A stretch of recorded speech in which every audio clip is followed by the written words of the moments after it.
बिस्मिल्लाहिर्रहमानिर्रहीम अस्सलाम वालेकुम to all my dear students, welcome to commerce world by sir Farrukhuddin. Probability theory की हमारी सीरीज कंटिन्यू है और इस लेक्चर के अंदर मैं आपको कॉइन्स का जो क्वेश्चन है वो आपको मैं करवाऊंगा। अच्छा, कॉइन्स में जो है वो आपके पास तीन तरह के सवाल आ सकते हैं। इसमें एक सिंगल कॉइन का है, डबल कॉइन का है, ट्रिपल कॉइन का है और फोर कॉइन्स का है। फोर कॉइन्स का सवाल बहुत रेयरली आता है, बहुत कम आता है, इतना ज्यादा नहीं आता, तो ज्यादातर समझिए फिर वो बहुत लेंदी हो जाता है और ज्यादातर स्टूडेंट्स जो हैं वो थ्री कॉइन्स के क्वेश्चंस तक ही जो है वो क्वेश्चंस जो है वो आपके रहते हैं। तो अगर फोर कॉइन का अभी आ जाएगा तब भी वो इसी तरह से सॉल्व भी होगा जिस तरह से मैं अभी आपको थ्री कॉइन का क्वेश्चन सॉल्व करवा रहा हूँ। तो कॉइन का आपको पता है कि कॉइन में जो है वो दो ऑप्शन होते हैं हमारे पास। एक, अगर जब भी हम कोई कॉइन टॉस करते हैं तो उसमें या तो हमारे पास हेड आता है या तो हमारे पास टेल आता है।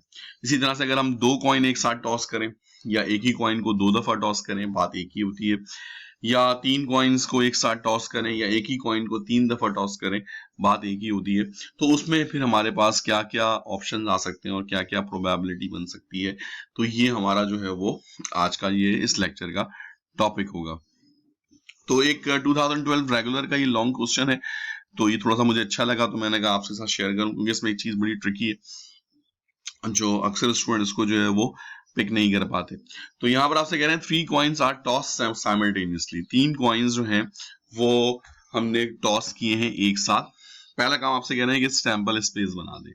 फिर जैसे आपको मैंने लास्ट लेक्चर में कहा था कि सैंपल स्पेस पूछा जाए या ना पूछा जाए, आपके लिए बनाना जरूरी है। चाहे वो एक कॉइन का हो, चाहे वो दो कॉइन का हो, चाहे वो तीन कॉइन का हो, चाहे वो चार कॉइन का हो। तो सैंपल स्पेस क्या होता है जनाब? सैंपल स्पेस होता है list of all possible outcomes. किसी भी इवेंट के अंदर जितने भी पॉसिबल आउटकम्स हो सकते हैं वो हमारी जो है वो सैंपल स्पेस कहलाती है। तो अगर आपके पास तीन कॉइन है तो इसका जो फॉर्मूला है वो है 2 की पावर n, क्योंकि 2 का मतलब होता है कि दो ऑप्शन अवेलेबल है, हेड और टेल, और सीधी तरह से 2 की पावर n का मतलब होता है नंबर ऑफ टॉसेस, कितनी दफा कॉइन है या नंबर ऑफ टॉसेस है। तो अगर 2 की पावर 3 ले लें तो 2 टू द 4 और 4 टू द 8, तो टोटल 8 का जो है वो सैंपल स्पेस बनेगा। अगर एक कॉइन है तो 2 की पावर 1 दैट इज 2, तो इसका मतलब या तो हेड आएगा या तो टेल आएगा। अगर दो कॉइन है तो 2 की पावर 4 दैट इज 4 हो जाएगा। फिर सैंपल स्पेस में head head tail tail tail head और हेड टेल। और इसी तरह से अगर 3 है तो फिर पहले पे भी हेड, दूसरे पे भी हेड, तीसरे पे भी हेड, दूसरे में हेड हेड और आखिर में हमने टेल कर दिया। फिर उसके बाद इस टेल को हमने आगे मूव करना स्टार्ट किया, हेड टेल हेड। फिर इसी तरह से इस टेल को एक स्टेप और आगे ले गए, टेल हेड हेड। फिर इसी तरह से हेड के साथ दो टेल कर दी, एक हेड है और दो टेल है। अब इस हेड को आपने आगे मूव करना स्टार्ट किया तो ये हो गया टेल हेड टेल। फिर इस हेड को आपने मजीद आगे किया तो ये हो गया टेल टेल हेड, और इसी तरह से आखिर में फिर टेल टेल और टेल। तो अगर इसका मतलब 2 की पावर 3 है तो ये 8 का सैंपल स्पेस है, 1 2 3 4 5 6 7 और 8। तो ये 8 का सैंपल स्पेस जो है वो आपके पास बनेगा। इसी तरह से अगर 4 होता तो वो 16 का सैंपल स्पेस बनता। तो उसकी प्रैक्टिस करके जाइएगा, सम टाइम जो होता है वो आ जाता है। मेरे पास अगर मुझे अगर टाइम मिला तो मैं आपको 16 का भी जो सैंपल स्पेस है वो भी आपको बनाने का तरीका आपको समझा दूंगा। बड़ा आसान तरीका है, उसको आप ट्री डायग्राम से भी बना सकते हैं और इस तरह से अगर आप सैंपल चाहें तो भी आप बना सकते हैं। अच्छा, सवाल में अगर लिख दिया गया कि सैंपल स्पेस ट्री डायग्राम से बनाना है तो फिर वो ट्री डायग्राम से ही बनाना होगा, फिर ये वाला जो कॉन्सेप्ट है ये एक्सेप्टेबल नहीं होगा। खैर, अब पार्ट 2 में आपसे कह रहे हैं find the probability of getting no head. ठीक है जी, अब आपसे उन्होंने बड़ी इंपॉर्टेंट बात की, उन्होंने कहा जनाब हेड नहीं आना चाहिए। अच्छा, जो नो के इवेंट होते हैं इनको कहा जाता है कॉम्प्लीमेंट्री इवेंट। ठीक है, यानी कि आपको उन्होंने कॉम्प्लीमेंट्री इवेंट, यानी पहले आप हेड की निकालेंगे और फिर उसको आपने निगेट करना है, नेगेटिव करना है। तो वो किस तरह से फाइंड आउट होगा, तो इसी वजह से मैंने ये सवाल चूज किया। तो फिर स्टार्ट करते हैं जनाब। नो हेड की निकालने के पहले first we have to find the probability of head. Let A be the probability for head. ठीक है जी, तो प्रोबेबिलिटी ऑफ हेड हमने पहले निकालनी होगी। इसका मतलब ये हुआ कि यहां से लेकर अगर आप देखें तो आखिर तक जितने भी आपके पास ऑप्शंस हैं उनमें हेड मौजूद है। तो इसका मतलब ये हुआ कि आपने सातों के सातों हेड जो थे वो आपने ले लिए।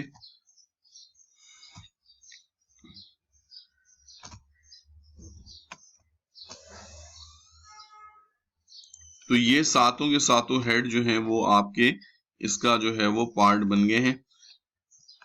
अच्छा, इसको मैंने फिर नाम दे दिया ए का।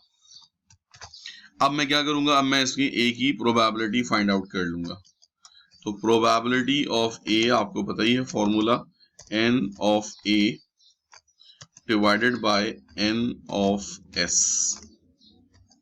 Probability of A is equals to 7/8। तो ये देखें, ये जो प्रोबेबिलिटी आई है ये प्रोबेबिलिटी हेड की आई है। अब हम क्या करेंगे, अब हम इसी चीज को आगे कन्वर्ट करेंगे नो हेड के लिए। तो ये बहुत से स्टूडेंट्स के ऊपर कंफ्यूज हो जाते हैं कि ये नो हेड कैसे होगा। तो अब मैं क्या कर रहा हूं, लेट ए बी। अब ए के ऊपर ये जो निशान होता है कॉम्प्लीमेंट्री का, ये निशान इसके ऊपर डालना है आपने। ये निशान मेरे कीबोर्ड के ऊपर यहां पर है। तो ये जो डैश होता है जिसको कॉम्प्लीमेंट्री कहा जाता है, ये इसका निशान जो है वो आपने इसके ऊपर डालना है। मुझे इसका सही निशान मिल नहीं रहा कीबोर्ड पे, तो मैंने इसमें ये कॉमा डाल दिया, लेकिन ये कॉमा नहीं होता, जस्ट लाइक अ स्लैश, डैश की तरह होता है ये ए के ऊपर। तो फिलहाल मैं इसको ये डाल देता हूं।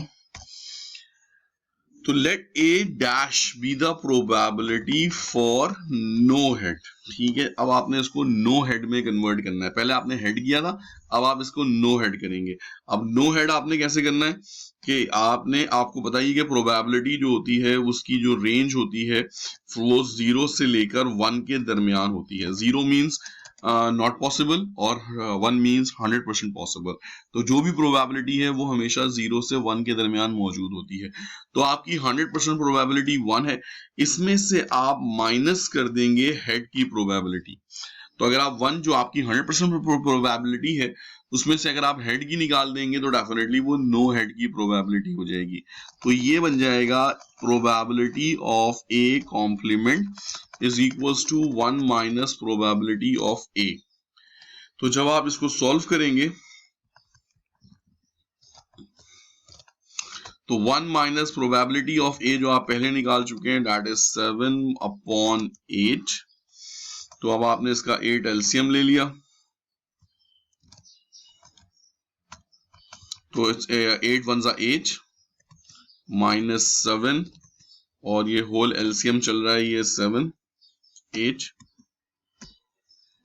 तो 8 में से जब आपने इसको माइनस किया तो ये आपके पास आंसर आ गया 1/8।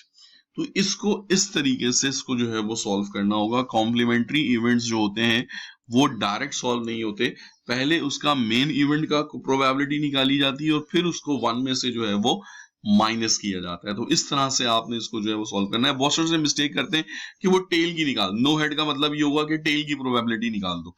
प्रोबेबिलिटी ये टेल की ही निकल रही है, लेकिन तरीका इसका ये नहीं है। अगर वो टेल का पूछेगा तो आपको खुद बताएगा find the probability of getting a tail, या फिर वन टेल या जो भी टेल है वो बता देगा आपको। लेकिन यहां पर आपको जो है वो आपने इस बात की प्रोबेबिलिटी निकालनी है कि हेड नहीं आना चाहिए। तो 7 ऑप्शंस में हेड मौजूद है, इसका मतलब सिर्फ एक ऑप्शन ऐसा है जिसमें हेड नहीं है और वो ये वाला है। तो 8 में से एक ऑप्शन आंसर आपके पास आ गया 1/8।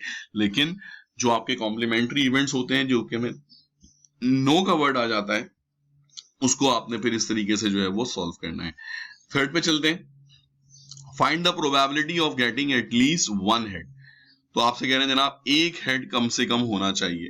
तो अगर आप देखें एक एटलीस्ट का मतलब होता है कम से कम एक। इसका मतलब एक भी हो सकता है, 2 भी हो सकते हैं, 3 भी हो सकते हैं। अच्छा, एट मोस्ट का मतलब होता है ज्यादा से ज्यादा। तो अगर लिखा होता है एट मोस्ट 1 हेड तो इसका मतलब 0 हेड और 1 हेड, उससे 1 से ऊपर नहीं जा सकते।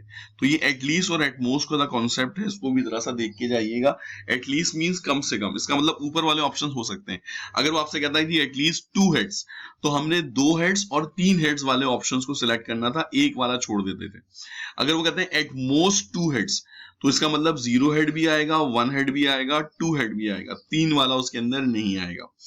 तो अब आपने यहाँ पे चाहिए एटलीस्ट वन हेड, तो एटलीस्ट वन हेड की प्रोबेबिलिटी सेम ही होगी जो अभी हमने निकाली है, क्योंकि इसमें 3 है, इसमें 2 है, इसमें 2 है, इसमें 2 है, इसमें 1 है, इसमें 1 है, इसमें 1 है, तो एटलीस्ट का मतलब कम से कम 1, तो इसका मतलब अच्छा वो कहता है एग्जैक्टली वन हेड, तो फिर हम उसमें सिर्फ और सिर्फ एक हेड वाला शामिल करते, इसमें फिर हम ना 2 वाले शामिल करते ना उसमें हम 3 वाले शामिल करते। तो हमने सिंपल क्या किया कि हमने यहां से इसको जो है वो पिक कर लिया। अच्छा, सैंपल स्पेस एक दफा जब बना लिया तो फिर बार बार बनाने की जरूरत नहीं होती, वो पूरे क्वेश्चंस के लिए एक ही सैंपल स्पेस जो है वो आपको चाहिए होता है। So let A be the probability for at least one head. ठीक है जी, कम से कम एक हेड की आपने प्रोबेबिलिटी ले ली और वो 7 का सैंपल स्पेस बन गया। अब आपने कुछ भी नहीं करना, ये मेरे पास ऊपर पहले सॉल्व हुआ वही है, तो मैं इसी को कॉपी पेस्ट करके इसका आंसर निकाल देता हूँ। तो ये इसका आंसर बन गया, ये इसका आपके पास दूसरे वाले का आंसर बन गया। तो चाहे आपके पास 1 कॉइन हो, 2 कॉइन हो, 3 कॉइन हो, 4 कॉइन हो, कॉन्सेप्ट यही है। और इसमें जो आपको वो घुमाता है वो एटलीस्ट एट मोस्ट में घुमाएगा, वो मैंने आपको पूरा कॉन्सेप्ट बता दिया कि एटलीस्ट में कम से कम लेना पड़ता है, इसका मतलब ऊपर वाले ऑप्शंस भी आएंगे, और एट मोस्ट में ज्यादा लेना होता है, इसका मतलब नीचे वाले ऑप्शन भी आएंगे। दूसरी चीज जो आपको फंसाता है वो ट्री डायग्राम में फंसाता है, तो ट्री डायग्राम जरूर करके जाइएगा, चाहे वो 3 कॉइन वाली हो चाहे वो 4 कॉइन वाली हो। तीसरी चीज जो इसमें फंसाएगा वो आपको कॉम्प्लीमेंट्री इवेंट में फंसाएगा। तो मैंने इस सवाल का इंतखाब सिर्फ इस वजह से किया कि कॉम्प्लीमेंट्री इवेंट आपको पता होना चाहिए, क्योंकि बहुत से स्टूडेंट कॉम्प्लीमेंट्री इवेंट्स के ऊपर ध्यान नहीं देते और उनको तरीका याद नहीं होता कि कॉम्प्लीमेंट्री इवेंट्स किस तरीके से हो सकते हैं। अभी हमने इसके अंदर म्यूचुअली एक्सक्लूसिव या नॉन म्यूचुअली एक्सक्लूसिव नहीं किए, अभी हम इसको सिंपल जो है वो प्रोबेबिलिटी की फॉर्म में कर रहे हैं। अगर टाइम बचा इंशाल्लाह तो मैं आपको कुछ एग्जांपल्स इसकी म्यूचुअली एक्सक्लूसिव और नॉन म्यूचुअली एक्सक्लूसिव की भी करवा दूंगा, लेकिन इसके लिए आपको थोड़ा सा जो है वो देख के जाइएगा, क्योंकि पेपर इस दफा जो आ रहे हैं वो काफी थोड़े से चेंज आ रहे हैं, ट्रिकी आ रहे हैं। हर सवाल में कुछ ना कुछ वो एक आध सवाल 2 सवाल जरूर डालते हैं, तो इसको जरा अच्छी तरह प्रोबेबिलिटी को देख के जाइएगा कि कहीं शॉर्ट में ज्यादा ना आ जाए या लॉन्ग में, क्योंकि अब हमें एक लॉन्ग है और एक ही कंपलसरी है, तो पता चला जी प्रोबेबिलिटी वाला सवाल ही उन्होंने डाल दिया लॉन्ग में और आप लोग ज्यादातर मीन मीडियन मोड करके गए। तो अब इसमें से या तो 2 में से एक बनेगा, तो वो कहीं ए बी पार्ट ना कर दे कि ए पार्ट में मीन मीडियन मोड और बी में इसकी प्रोबेबिलिटी लगा दे।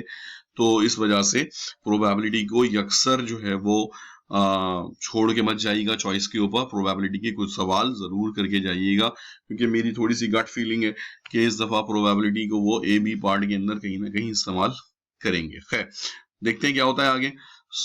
मिलते हैं नेक्स्ट वीडियो के अंदर। नेक्स्ट वीडियो के अंदर मैं आपको कार्ड्स के कुछ क्वेश्चंस जो है वो करवाऊंगा, उसमें कोशिश करूंगा कि म्यूचुअली एक्सक्लूसिव और नॉन म्यूचुअली का एक और कॉन्सेप्ट आपको उसमें इंशाल्लाह आपको दे दूं। So that will be the end of this coins section. Obviously ये बहुत लेंथी चैप्टर है, जरूरी नहीं है कि सिर्फ यही सवाल इसी तरह से आए, लेकिन चलें, कुछ ना होने से कुछ होना तो बेहतर है। तो उम्मीद है कि आपको ये लेक्चर जो है वो समझ में आ गया होगा। So thank you very much, मिलते हैं नेक्स्ट वीडियो में for with the cards. Allah Hafiz.